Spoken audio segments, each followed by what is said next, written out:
Eh ben bonjour à tous. Donc on a la chance d'être avec Alix de Savenant au château de Valmer.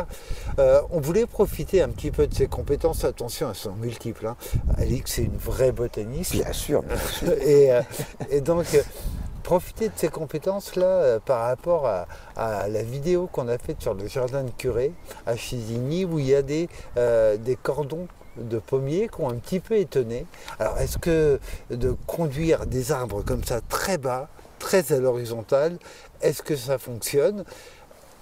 Honnêtement, moi ici au château de Valmer, des cordons de pommiers, j'en connais des très beaux et c'est pour ça qu'on est là. Donc si je m'écarte un peu, voilà, là on voit des cordons. Alors Alix, tu m'arrêtes si je me trompe. Une fleur, un fruit? Une fleur, il y aura un fruit? En principe, une fleur, un fruit. Okay. À condition que les fleurs ne subissent pas une gelée printanière tardive. D'accord, ça c'est la grosse inquiétude. Ouais. Ok, alors on va te poser quelques questions sur ces pommiers. Est-ce qu'on peut le faire avec n'importe quel pommier déjà? Moi j'ai un pommier, voilà, que j'ai trouvé dans une grande surface, maintenant je ne sais pas où, et je me dis tiens, je vais le plier, je vais essayer de faire du cordon horizontal. Est-ce que c'est possible? Alors c'est possible, simplement dans la grande surface tu ne trouveras pas un sillon.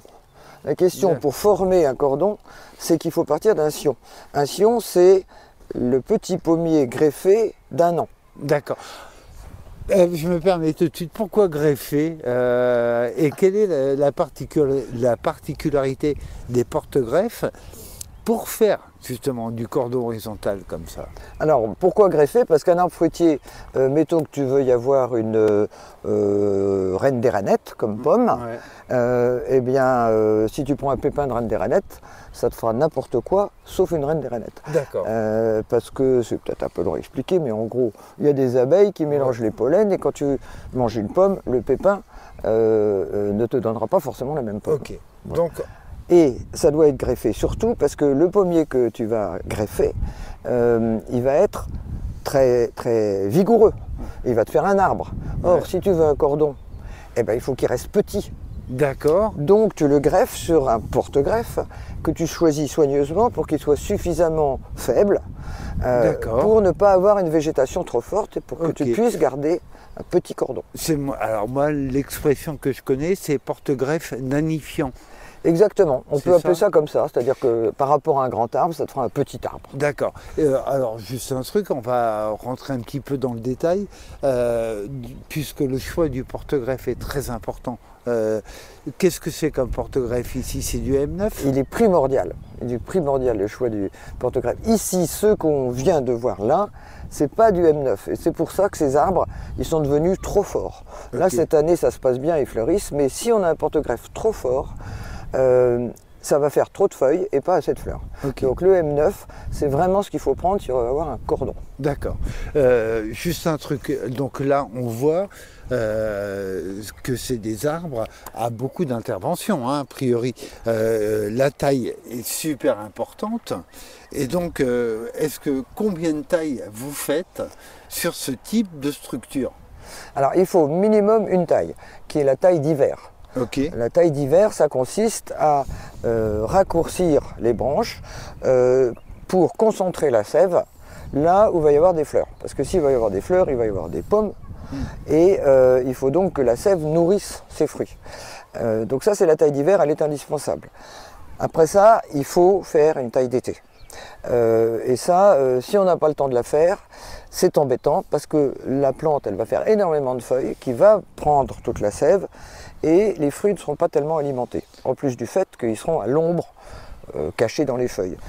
Est-ce que tu peux nous donner son petit nom complet à cette forme particulière? Parce que moi je parle de cordon, mais là c'est un peu plus complexe que le cordon. Oui, alors moi je l'appelle achat plat, mais ça veut rien dire. Son vrai nom c'est cordon double horizontal bilatéral. Ok, bah dis-moi.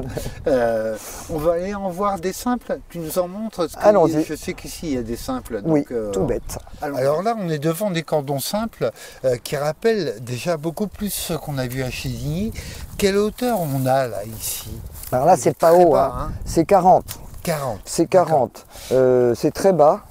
C'est bien pour des petits jardins, mais c'est pas bien du tout pour les vertèbres du jardinier. Ouais. Parce Alors- que tu vois, quand tu dois tailler ça, Ouais. t'es plié en deux. Mm. Mais bon, c'est joli, c'est petit. Et alors, on peut se dire que c'est des formes particulièrement adaptées aux petits jardins. Moi, je pense aux petits jardins urbains, etc. C'est quand même Ah ben, c'est- parfait pour ça. C'est absolument parfait, c'est pratique, ça prend pas de place. Là, comme tu vois, je le mélange avec des népétas et des narcisses. Ouais. Et tout ça fait bon ménage. Puis il y a de la fleur dessus, hein. Il va y avoir du fruit. Hein. C'est en bouton là, tu Ouais. vois, ça va Ouais, sortir. ouais. Alors tu peux l'emmener ou bien avec 2 bras, Ouais, ou bien, comme celui d'à côté, simplement avec un bras. d'accord. Comme tu veux. Par contre, ce qui est très important, c'est d'avoir une structure sur laquelle on puisse le tenir. Quel que soit l'arbre qu'on veut palisser, il faut d'abord installer la structure, avant même de planter. Sinon, ça n'ira pas, il ira n'importe comment, et il faut une structure solide. C'est-à-dire D'accord. qu'il faut un vrai fil de fer et un vrai poteau au bout. Ici, moi j'ai des poteaux en métal, des gens qui mettent des poteaux en bois, ça va aussi, mais ça dure moins Mais longtemps dans ça le ne tient temps. pas super longtemps.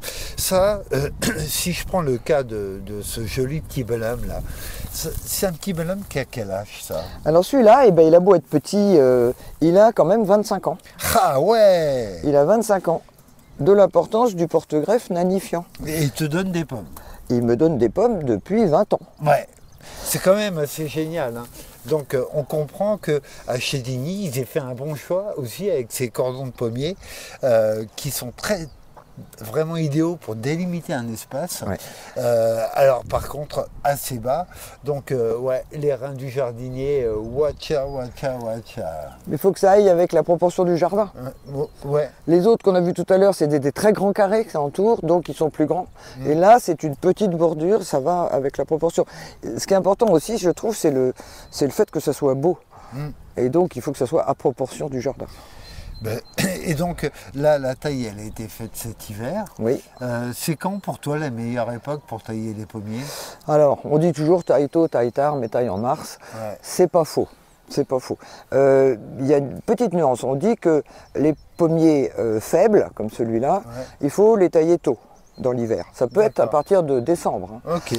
Et des pommiers très vigoureux, il vaut mieux les tailler tard, comme ça la sève est déjà un peu montée et ça les calme. Ok, d'accord.